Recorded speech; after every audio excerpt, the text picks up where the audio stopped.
पुराने वक्तों की बात है कि किसी गांव में एक आदमी रहता था जिसके 4 बेटे थे और उसने एक घोड़ा भी पाल रखा था। जब वो आदमी मर गया तो उसके बेटों ने आपस में मशवरा किया कि घोड़े को काट कर उनमें से हर एक घोड़े का एक एक पाँव ले ले, लेकिन इख्तलाफ ये था कि बाकी जिस्म को किस तरह बांटा जाए, क्योंकि वो चारों बेवकूफ़ थे। इसी इसना में एक शख्स का वहाँ से गुज़र हुआ। उसने उनसे पूछा, भाइयों, आप में किस बात पर इख्तलाफ है, मुझे बताओ, हो सकता है मैं तुम्हारे मसले को हल करने की कोई राह निकाल लूँ। उन भाइयों में से एक बोला कि इस घोड़े को हम बराबर बराबर किस तरह बांटें। उस शख्स ने कहा कि इस घोड़े को फ़रोख्त करके रकम आपस में बांट लो। चारों भाई इस बात पर रजामंद हो गए और घोड़े को बेचने के लिए रवाना हो गए। सफ़र के दौरान एक जंगल में रात हो गई। चारों भाई दिन भर के थके मांदे थे। लेटते ही उन्हें नींद आ गई। जब वो गहरी नींद सोए हुए थे, रात के किसी पहर एक चोर वहां पर आ निकला। उसने देखा कि चारों आदमी बेखबर पड़े खराटे भर रहे हैं। वो आहिस्ता से घोड़े की तरफ बढ़ा। उसने घोड़े की रस्सी खोली और आहिस्ता से घोड़े को भगाकर वहां से ले गया। थोड़ी देर बाद एक भाई की आंख खुली तो उसने देखा कि घोड़ा वहां से गायब है। जल्दी से उसने दूसरे भाइयों को भी जगाया और बताया कि हमारा घोड़ा चोरी हो गया है। एक भाई ने अंगड़ाई लेते हुए कहा कि सो जाओ, रमज़ान खान ले गया होगा, सुबह उससे ले लेंगे। वो चारों भाई सो गए। सुबह चारों उठकर रवाना हो गए। रास्ते में उन्होंने एक ऊँट के पाँव के निशान देखे तो उन चारों भाइयों में से एक कहने लगा कि ये ऊँट के पाँव के निशानात हैं। उनमें से एक ने कहा कि भाई, ये किसी नर ऊँट के निशानात हैं। दूसरे ने कहा कि भाई, ये ऊँट तो एक आँख से अंधा भी लगता है। फिर वो आगे बढ़ गए। अभी कुछ ही दूर गए होंगे कि उन्होंने देखा कि एक शख्स परेशान हालत में आ रहा है। उसने उनसे पूछा कि भाई, आप लोगों ने यहाँ कोई ऊँट तो नहीं देखा? तो उनमें से एक ने कहा कि नर ऊँट है। दूसरे ने कहा कि एक आँख से अंधा भी है। तीसरे ने कहा कि महार को तोड़कर निकल भागा था। उस शख्स ने कहा, बिल्कुल ठीक कहते हो, ऊँट कहाँ देखा है तुमने? उन्होंने यक ज़ुबान होकर कहा कि हमने ऊँट तो नहीं देखा, तुम आगे जाकर ढूंढो। उसने कहा कि भाइयों, तुम्हारे पास ऊँट के मुतल्लिक इस कदर मालूमात हैं और तुम फिर भी इनकार कर रहे हो। भला ये क्या बात हुई? तुम ही मेरे ऊँट के चोर हो। चलो बादशाह के दरबार में चलो, बादशाह ही तुम्हारा फैसला करेगा। चारों भाई और 5वां ऊँट का मालिक बादशाह के दरबार की तरफ रवाना हो गए। रास्ते में उन्होंने एक इंसान के पाँव के निशानात देखे। चारों भाइयों में से एक ने कहा कि ये औरत के पाँव के निशानात हैं। दूसरे ने कहा कि ये घर से नाराज होकर निकली है। तीसरे ने कहा कि भाई, ये तो औरत हामला भी लगती है, यानी इसे बच्चा होने वाला है। बातें करते हुए जब ये लोग आगे बढ़ रहे थे तो एक शख्स से मुलाकात हो गई। उसने पूछा, भाइयों, तुम लोगों ने किसी औरत को तो नहीं देखा? एक भाई ने कहा कि शायद नाराज़ होकर घर से निकली थी। उसने कहा, हाँ हाँ। दूसरे ने कहा कि मेरे ख्याल में हामिला भी थी। उसने कहा, हाँ हाँ, बिल्कुल दुरुस्त कह रहे हो। तीसरे ने कहा कि ईशा के वक्त घर से भाग कर निकली थी। आदमी ने कहा, बिल्कुल ठीक। फिर चारों ने यक ज़ुबान होकर कहा कि हमने तो उसे नहीं देखा, जाओ कहीं और जाकर उसे तलाश करो। उसने कहा कि तुम्हारी बात पर मैं कैसे यकीन कर लूं, जबकि पहले तुम लोगों ने उसके मुतल्लिक सब मालूमात बिल्कुल दुरुस्त बताई हैं और अब तुम कह रहे हो कि हमें उस औरत के बारे में कुछ मालूम नहीं। मुझे लगता है कि औरत यकीनन तुम लोगों के पास है। उन्होंने कहा कि अगर तुम्हें हम लोगों पर शक है और हमारी बात पर एतबार नहीं है तो हमारे साथ तुम भी बादशाह के पास चलो। बादशाह के दरबार में ही इस बारे में फैसला होगा। चुनांचे वो शख्स उनके साथ चल पड़ा। चलते चलते वो एक शहर में पहुंच गए। एक गली में उन्होंने एक शख्स से पूछा कि भाई, रमज़ान खान का घर कहाँ है? उसी वक्त एक घर से एक शख्स निकला और उसने कहा कि रमज़ान खान मैं हूँ, कहो क्या बात है? उन्होंने कहा कि कल रात तुम हमारा घोड़ा लेकर गए थे, वो हमें वापस कर दो। उसने कहा कि तुम लोग पागल हो, अहमक हो, भला कैसे मैं तुम्हारा घोड़ा ले गया? उन्होंने कहा कि अगर तुम्हें इनकार है तो चलो बादशाह के पास, वही फैसला करेंगे। अब ये सब बादशाह के दरबार में पहुंच गए। बादशाह ने पूछा कि तुम लोग क्यों आए हो, क्या बात है? उन्होंने कहा कि हम इंसाफ के लिए आपके पास आए हैं। फिर उन्होंने बादशाह को सारी बातें बारी बारी बताईं। ऊँट के मालिक ने कहा कि जनाब, इन लोगों ने पहले मेरे गुमशुदा ऊँट के मुतल्लिक सब मालूमात दुरुस्त पहुँचाईं और फिर कहते हैं कि हमने उसे नहीं देखा। मेरे ऊँट को चुराने वाले यकीनन यही लोग हैं, मुझे इंसाफ चाहिए। दूसरे ने कहा कि मेरी बीवी रात को घर से निकली है।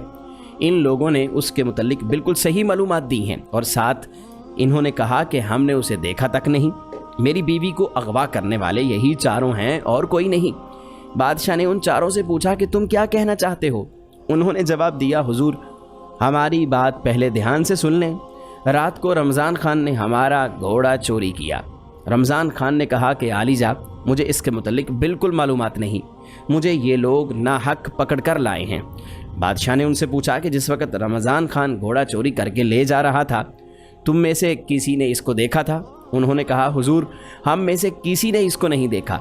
फिर बादशाह ने कहा कि जब तुमने इसको देखा ही नहीं तो फिर इसको क्यों मुर्द इल्ज़ाम ठहरा रहे हो? ये दूसरे जो तुमको अपने मुकदमों में मुल्ज़िम ठहरा रहे हैं, इसकी सफाई में तुम कुछ कहना चाहते हो? उन चारों बेवकूफ़ भाइयों ने कहा कि हुजूर, ये लोग हम पर तोहमत लगा रहे हैं, हम मुजरम नहीं हैं। दरअसल हम एक ऐसा इल्म जानते हैं जिसकी वजह से हमें बातों के बारे में मालूम हो जाता है। बादशाह ने कहा, अच्छा, चलो मैं तुम्हारा इम्तिहान लेना चाहता हूँ। अगर वाकई तुम लोग ऐसा इल्म जानते हो कि तुम्हें राज की और पोशीदा बातों के बारे में इल्म हो जाता है तो अभी पता चल जाता है। इसके लिए मैं किसी एक चीज़ के अंदर एक दूसरी चीज़ छुपा कर रखूँगा। अगर तुम लोगों ने ठीक ठीक बता दिया तो मैं समझूंगा वाकई तुम लोग बेकसूर हो और तुम्हारे पास ऐसा कोई इल्म मौजूद है। फिर बादशाह ने अनार मंगवाया और उसको एक संदूक में बंद करके उनसे पूछा कि बताओ, संदूक के अंदर क्या चीज़ है?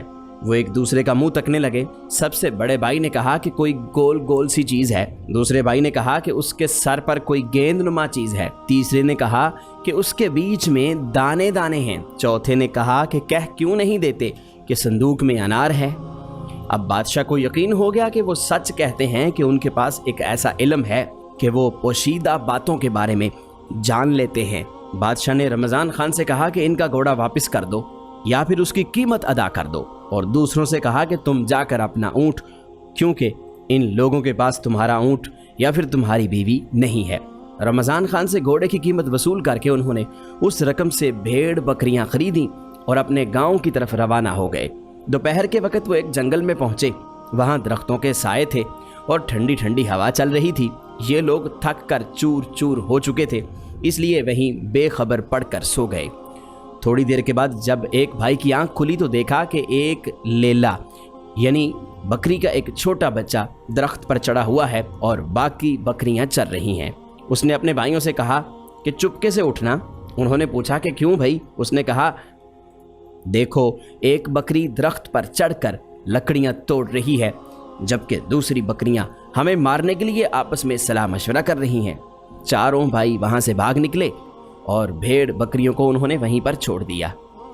एक लेला उनके पीछे पीछे भागने लगा तो एक ने पत्थर उठाकर उसको दे मारा। कहने लगा, भाइयों, एक को तो मैंने मार दिया है, अब जितना जल्दी हो सके यहाँ से भाग निकलो।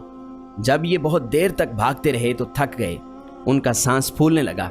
इतने में एक घुड़सवार का वहां से गुजर हुआ। उसने उनसे पूछा, अरे भाई, क्या हुआ, क्यों भाग रहे हो? उन्होंने यक जुबान होकर कहा कि हमारी बकरियां लकड़ियां तोड़ रही थी और आपस में मशवरा कर रही थी, वो हमें मारने वाली थी। अब जरा देखो कि हम सब पूरे हैं या नहीं। ये कहकर चौथे भाई ने गिनना शुरू कर दिया। अपने आप को गिनना भूल गया और कहने लगा, हम तो 3 हैं, हमारा चौथा भाई गुम हो गया। दूसरे ने कहा कि ठहरो, मैं गिनता हूँ। उसने भी ऐसा ही किया। घुड़सवार ने कहा कि अगर मैं तुम लोगों की गिनती पूरी कर दूं तो क्या तुम सब मेरे गुलाम बन जाओगे? उन्होंने कहा, बिल्कुल। घुड़सवार ने पहले एक भाई को हाथ से पकड़ा और एक तरफ करके कहने लगा कि ये एक हो गया। फिर इसी तरह दूसरे को पकड़ा और एक साइड पर कर दिया और कहा कि 2। तीसरे को पकड़ा और कहा कि 3। इस तरह उसने चारों की गिनती पूरी कर दी। इस पर चारों भाई खुश हो गए और कहने लगे कि हम आज से आपके गुलाम हैं। इस पर घुड़सवार ने कहा कि अब तुम मेरे साथ चलो ताकि तुम्हारी बकरियों से तुम्हारी सुलह करवाऊं। ये सब जब उस तरफ जा रहे थे तो रास्ते में बकरी का वो बच्चा नजर आया जिसे उन्होंने मारा था। انہوں نے اس شخص کو بتایا کہ یہی وہ بکری کا بچہ ہے جسے ہم نے مار دیا تھا۔ اس کے بعد جب بکریوں کے ریوڑ پر ان کی نظر پڑی تو وہ بھاگ کھڑے ہوئے۔ گھڑ سوار بکریوں کے قریب گیا اور ان میں سے ہر ایک کے سر پر تھپکی دینے لگا، اور پھر ان بھائیوں سے مخاطب ہو کر کہنے لگا کہ اب یہ بکریاں تمہیں کچھ نہیں کہیں گی۔ اس کے بعد اس نے کہا کہ آؤ تم میرے ساتھ چلو۔ گھڑ سوار بکریوں کو لے کر اپنے گھر پہنچا۔ چاروں بھائی پہلے ہی اس کی غلامی قبول کر چکے تھے، وہ بھی اس کے ساتھ آ گئے۔ اس نے ان میں سے ایک سے کہا کہ تم ریوڑ چرانے لے جاؤ، دوسرے سے کہا کہ بیلوں کے اس جوڑے کے لیے گھاس کاٹ کر لاؤ اور ان کو کھلاؤ، تیسرے سے کہا کہ تم میری ماں کا خیال رکھو، یہ بیمار ہے، اور خیال رکھنا کہ اس پر مکھیاں نہ بیٹھیں، اور جب میری ماں کو کسی چیز کی ضرورت پڑے تو اسے دے دینا۔ چوتھے سے کہا کہ تم گندم کی فصل کی کٹائی کر کے ایک جگہ سلیقے سے رکھو۔ مختلف کام ان چاروں کے سپرد کر کے وہ خود اپنے کاروبار میں مصروف ہو گیا۔ جس بھائی کے ذمے مکھیاں اڑانے کا کام تھا وہ ڈنڈا لے کر بیٹھ گیا۔ جب گھڑ سوار کی ماں پر کوئی مکھی بیٹھتی تو وہ اسے ڈنڈا مارتا۔ وہ بیچاری چیختی چلاتی، 3-4 ڈنڈے لگنے کے بعد وہ ادموئی ہو گئی اور پھر دم توڑ گئی۔ جب وہ بالکل ساکت ہو گئی تو اس نے سوچا کہ اب یہ آرام کر رہی ہے، اب اس پر چادر ڈال دی اور خود ایک طرف ہو کر بیٹھ گیا۔ جس بھائی کے ذمے بیلوں کو چارہ کھلانا تھا اس نے اپنے دل میں سوچا کہ مجھ سے اس قدر کام نہیں ہو سکتا، لہذا اس نے فوراً دونوں بیلوں کو ذبح کر کے ان کے منہ بوسے سے گاڑ دیے کہ اب خود کھاتے رہو۔ گندم کی فصل پر جس بھائی کی ڈیوٹی لگی تھی اس نے سوچا کہ یہ بڑا محنت طلب کام ہے، کیوں نہ ان دانوں کو بھون دیا جائے۔ یہ سوچ کر اس نے پوری گندم کی فصل کو آگ لگا دی۔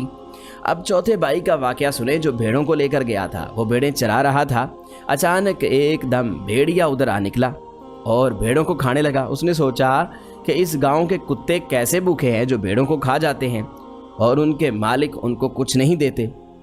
وہ بھیڑوں کو وہیں چھوڑ کر خود واپس آ گیا۔ دوپہر کو جب گھڑ سوار گھر پہنچا تو ایک بھائی سے پوچھا کہ میری ماں کی اچھی طرح سے خدمت کی ہے نا؟ اس نے کہا جناب کیا پوچھتے ہیں، آپ جب سے گئے ہیں اس وقت سے آپ کی ماں آرام کر رہی ہے۔ جب اس نے چادر اٹھا کر دیکھا تو ماں کا چہرہ خون آلودہ تھا، وہ مر چکی تھی۔ اس نے اس بھائی کا کام دیکھا تو پریشان ہو گیا۔ اس نے سوچا کہ دیکھو دوسرے بھائیوں کی خبر لینی چاہیے کہ انہوں نے کیا گل کھلائے ہیں۔ جب اس نے بیل والے سے پوچھا کہ تم نے کیا کیا، اس نے کہا کہ ابھی تک بیلوں کے منہ بوسے میں دیے ہوئے ہیں تاکہ وہ خود ہی کھاتے رہیں۔ جب دیکھا تو ان کے سر کٹے ہوئے اور بوسے میں گھسے ہوئے تھے۔ اس کے بعد اس نے فصل والے سے پوچھا کہ تم نے فصل کاٹی ہے یا نہیں؟ اس نے خوشی خوشی بتایا کہ مجھے خیال آیا کہ آپ کی ماں بوڑھی ہے، بھلا روٹی کہاں پکا سکے گی، میں نے گندم کو بھون دیا ہے۔ جب گھڑ سوار نے دیکھا کہ گندم کی پوری فصل جلی ہوئی ہے، چوتھے سے پوچھا کہ بھیڑ بکریاں کہاں ہیں؟ تو اس نے کہا کہ اس شہر کے کتے بے حد بھوکے ہیں، آج تک ایسے بھوکے کتے میں نے نہیں دیکھے۔ وہ آ کر بکریوں کو کھانے لگے تو مجھے ان پر ترس آیا اور میں نے انہیں ایسا کرنے دیا۔ گھڑ سوار نے سب کی باتیں سنی تو اپنا سر پیٹ لیا اور پھر چاروں کو طلب کر کے ان سے کہا کہ تم لوگوں نے مجھے اس قدر نقصان پہنچایا ہے کہ میری آئندہ آنے والی نسلیں بھی یاد رکھیں گی۔